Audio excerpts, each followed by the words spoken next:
We will be discussing in this session three things: what macroeconomics is all about, why we should be studying macroeconomics, and how we plan to proceed in this course. Let us take the first issue: what macroeconomics is all about. You would be able to appreciate what macroeconomics is if I take you back to the microeconomics course.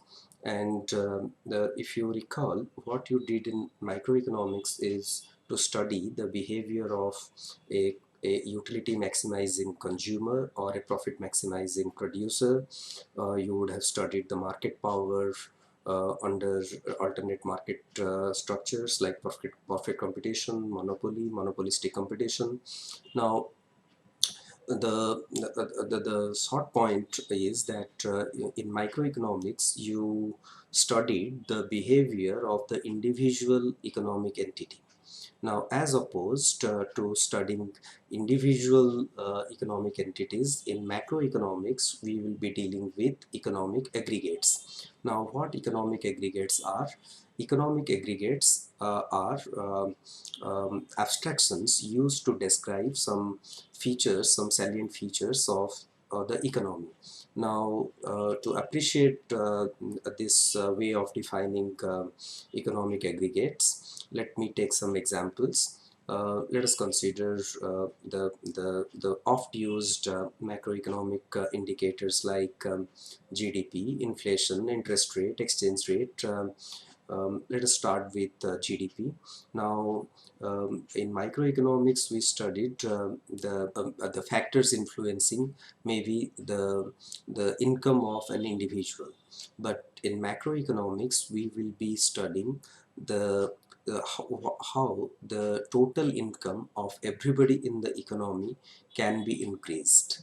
Now, that is like you are moving from individual of one person's or a one consumer's utility maximization to a nation's utility maximization. Now, of course, it did not be always one did not always find a one-to-one correspondence that an increase in GDP is associated with an increase in welfare.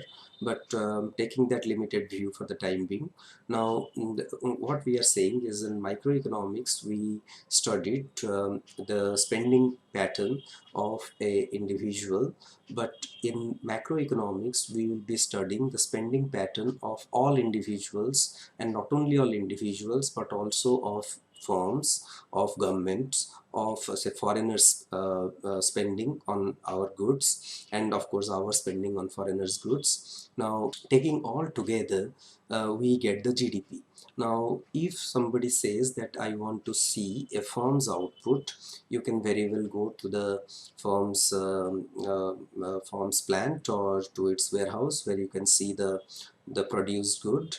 But if suppose somebody says that I want to see all that is produced in an economy, now is it possible to visualize or to observe all the goods that is produced at one place?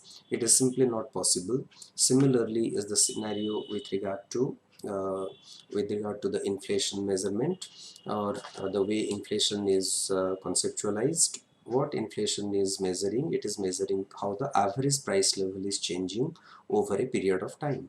Now, average price level, is it possible to observe average price level?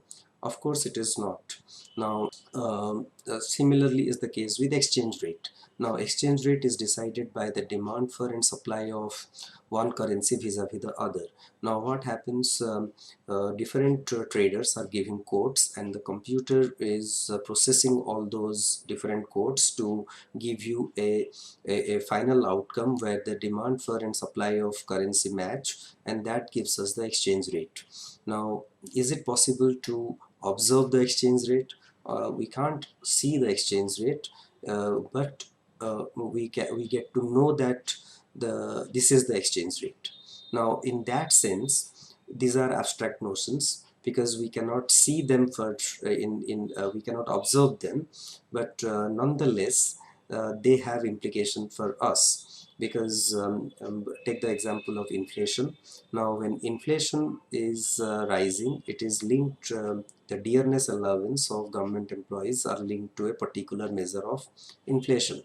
Now inflation, I may not be able to see the inflation number anywhere except the financial newspapers, because I can see the prices of individual commodities when I go to a supermarket, but I cannot see the average price level anywhere because it is computed from the individual prices. In that sense, the average price level or the inflation is an abstract notion, but at the same time, though it may be abstract, but it has got implication for many, especially for government employees, because their dearness allowance is linked to the inflation number.